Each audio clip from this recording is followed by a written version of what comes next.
Bonjour, donc encore un petit outil fait maison. Donc il s'agit d'un pointeau de transfert. Alors c'est une idée d'un youtubeur, d'un abonné sur la dernière vidéo qu'on a parlé. Et justement, moi je ne connaissais pas, parce que bon, j'ai jamais eu vraiment l'utilité ou je me suis toujours démerdé autrement. Mais ça peut être utile d'en avoir un. Donc ça m'a donné l'idée d'en faire un et de faire une petite vidéo là-dessus, pour ceux qui s'intéressent et qui ont déjà eu sûrement le problème de transfert de trous sur une pièce ou autre chose. Donc on connaît les pointeaux traditionnels.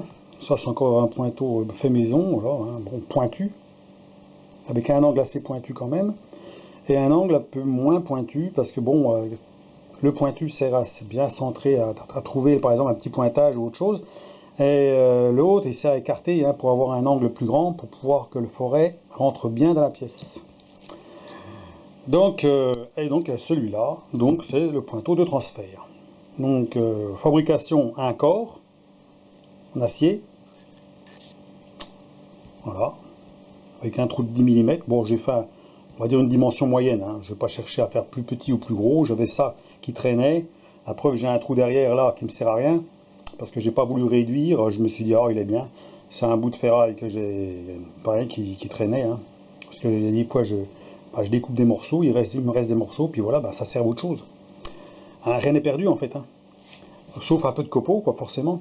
Donc ensuite, une partie qui va coulisser dans ce corps, avec un ressort au bout, là, que j'ai mis, et donc une aiguille. Une aiguille de 2,4 mm. C'est en tungstène, et c'est ce qui sert, en fait, sur le TIG. Vous avez des tungstènes qui va sur le TIG. Ça, c'est très dur, et en fait, je me suis dit, tiens, pourquoi pas. Je vais mettre ça dedans. Parce que fabriquer ça, c'est pas évident, hein. Donc voilà, c'est une idée comme ça. Donc le ressort, j'ai agrandi un peu ici pour que ça coince dedans, et j'ai diminué un petit peu de côté pour que ça coince dedans, que ça bouge pas. Voilà, comme ça reste, ça va pas tomber, hein. Voilà. Et donc tout coulisse, ça coulisse, jusqu'à arriver à fond. Ça veut dire qu'on peut aller à fond dedans sans problème. Et ça coulisse pour pouvoir ressortir, pour taper dessus, au bout là. Donc alors, fabrication assez facile en fait, hein. Celui qui a un tour, pas de problème, hein. Pour fabriquer ça, c'est tout simple. Donc, l'utilisation. Alors, le plus souvent, comment on fait pour transférer des trous sur une autre pièce? Là, j'ai déjà fait. Vous avez des trous sur une pièce, comme ça, et vous voulez exactement les mêmes trous sur l'autre pour pouvoir les assembler. Voilà. Donc, on pourrait prendre la perceuse, mettre en face, puis percer, par exemple. Bon, on n'est pas sûr d'être bien en face, hein, surtout si la pièce n'est pas très épaisse.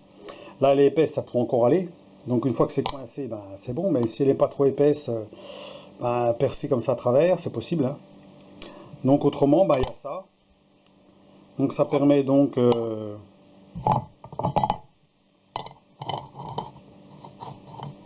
transférer l'axe de celui-là avec l'axe de celui-là. C'est une utilisation, hein. Ça peut être une autre utilisation. On peut avoir un autre trou comme ça, le mettre dedans, tac, puis on est sûr que le trou il est centré. On est d'accord, hein. Alors c'est sûr que bon, ça peut servir à plusieurs choses, hein. Mais là, dans ce cas-là, je vais faire l'utilisation sur transférer deux trous comme ça. J'ai fait le test. Transférer celui-là, le trou de 6,5, 6,5 là, sur cette pièce-là, pour que ça arrive en face. Donc alors, on met des pincettos, hein. Bon, c'est facile, hein. Deux pincettos de chaque côté. On met la partie conique sur le trou. Alors avec les trous, il faut que ce soit bien ébavuré, propre, hein, pour pas qu'il y ait un trou avec des bavures partout autour. Il faut que la pièce soit bien en place. On met même deux pincettos, hein, ce serait mieux. Voilà, comme ça. Et puis ensuite, on se met devant et on tape sur le dessus pour avoir une empreinte là, une empreinte là. Ensuite, on enlève les pincettos, on enlève ce qu'on a mis, n'importe quoi, hein, pour le bloquer. On prend un pointeau plus large et on agrandit le coup de pointeau pour pouvoir percer après. Voilà. Et voilà ce que ça nous donne. Donc deux trous. J'avais même fait un petit dessin là avec là il s'est effacé un peu. On voit bien que le coup de pointeau est bien centré au milieu. Alors, fait que comme ça, on peut mettre par exemple le trou là. Voilà. Et l'autre forêt, qu'est-ce que j'en ai fait? Il doit être par là. Voilà, forêt de 6,5 pour les trous de 6,5. Voilà, presque comme ça sera plus facile parce que ça rentre juste un. Voilà. Comme ça, ben en fait, voilà. Les trous sont faits au même endroit. Donc là, on voit bien que ça, il n'y a pas de jeu. Hein. Vraiment, c'est difficile même à enlever. De l'autre côté, ça va être pareil. Là, ils sont peut-être un tout petit poil plus grands, donc c'est de la tôle. On a un tout petit poil de jeu, mais bon, pas à peine. Hein. Comme c'est pas épais, ça fait 2 mm d'épaisseur.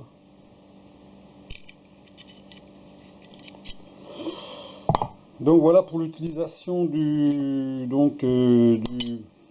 pointeau de transfert. C'est une idée qui a été donnée par un abonné sur la dernière vidéo sur le traçage qu'on a parlé. Puis justement, ça m'a donné une idée de faire cette vidéo. Donc voilà, et ben c'est bien de faire des commentaires, la preuve, hein, ça sert à quelque chose. Et si c'est des petits trucs comme ça, bah, ça m'intéresse puisque bon, j'aime bien en faire. Surtout des trucs que je connais pas, que je faisais autrement, donc ça me permet donc de bricoler puis de faire des vidéos. Voilà, même sur un petit truc comme ça, ben ça serait bon. Là on a 4 mm, donc on peut, ça se centre automatiquement comme c'est conique. Alors là la partie conique je l'ai fait à 45 degrés. Peut-être qu'on peut le faire un peu plus pointu, mais plus on le fait pointu, ben plus on peut pas, moins on peut mettre des pièces trop fines quoi. Donc il faut que ça soit, là ça peut passer, puisque c'est petit, donc automatiquement, là ça se centre. Dès qu'on met on le met dessus, ben, se centre. Voilà. Ça se centre tout seul, il n'y a plus qu'à appuyer là pour faire le coup de pointeau. Donc ben, je vous laisse à vos commentaires, et puis ben, pour ceux qui ne sont pas abonnés, abonnez-vous, hein. Ça coûte rien. Et puis, ben, ma foi, moi, ben, plus j'ai d'abonnés, mieux c'est. Plus j'ai de vues, mieux c'est. Hein, ça permet de continuer la chaîne. Hein. Ainsi de suite, hein, ça motive. Voilà. Allez, à plus. Au revoir.